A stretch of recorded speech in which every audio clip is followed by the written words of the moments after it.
You've just entered the Storyteller.net Amphitheater. Amphitheater. This is Sean Buvala with the Small Tooth Dog Publishing Group in Arizona. I am the publisher, and I'm speaking today to Laura Packer, who is the author of a book that is upcoming or may already be released when you hear this. And that book is From Audience to Zeal, The ABCs of Finding, Crafting, and Telling a Great Story. Available wherever fine books are sold. But you know, that extends...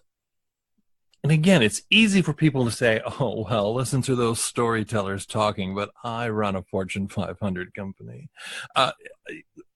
You need this in your Fortune 500 company, because your Fortune 500 company is filled with human beings. That's right. Human beings. And these people have stories, and you are speaking to human beings. I did a lot of work in the pharmaceutical industry. Those are human beings you're shoving pills off on, you know, and it's like, I do all the drugs and the regulations and all that, but in the end, it's a human experience. It's a human experience. One of my current favorite stories about doing organizational work was I was working with a pharmaceutical testing company. And we were working on, and this was with their marketing group and sales group, marketing and sales. Yeah. And we were working on the story of why you care about your work, because if you know why you care about your work, you can do it more effectively. And one of the people there in that room said, I do the work for the paycheck.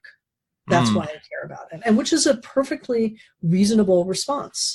So then I suggested that perhaps with the people she was working with in her small group, she share a story about why that paycheck matters. So not just, well, we all need money to pay the rent or the mortgage, but who is this really for? So she talked with them, and I noticed a little while later she was crying, which happens sometimes when people find that meaningful story. Yeah. So I went over to check on her, and she said, I know why I do the work. My son has a disorder, and it was the testing from this company that identified this disorder and saved his life. Yeah. So all of a sudden she had her why. And so, yes, these corporations are peopled. There are people in them. And when a CEO, when an upper manager understands how important the stories of those individuals are, they cannot help but become a better listener, a better manager, and the organization will thrive because people feel like they are seen, they're witnessed. It's vital for organizations. It is vital. And sometimes the more, I guess my best illustration for this is a story similar to yours. That I was working for a company that was a subsidiary of a major telecommunications company. And we specialized in a very particular piece of work that at times could be very human and rote, and which was directory assistance. And back in the day when directory assistance existed and somebody said, what city, please? You know, and I've taken 10,000 of those calls myself. And so you really just fall into this rote thing. And so we were training people. This is back a lot of years ago. This is easily 20 years ago or more. There is a stereotype of who works in the operator industry, which in this case was true. It was really young people, or in many cases, women returning back to the workforce, and many of them not because that was their first choice.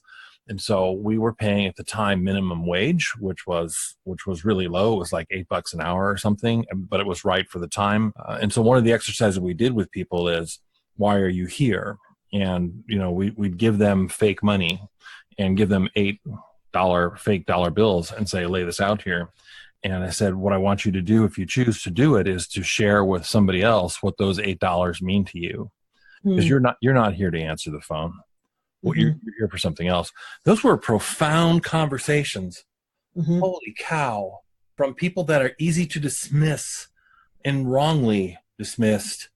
And to listen to these people talk about what those $8 mean, and how it changes their family, and what for many people were living in poverty, and for folks who have more of a inherent social advantage and don't really know what poverty is. For some of my trainers in particular, this was eye-opening, the idea that some of those households don't have toilet paper. You know what I mean? That unlike many of my wonderful, wonderful trainers who are great human beings that had 72 rolls in their closet. I was working with people that were like, I don't know how I'm going to buy toilet paper on the way home. Just profound stories. It's when we share those stories that we suddenly, the other becomes no longer the other. Right. Something we can understand. Right. Whatever that other may be, whatever the barrier may be. You've been listening to the Storyteller.net Amphitheater. All rights reserved.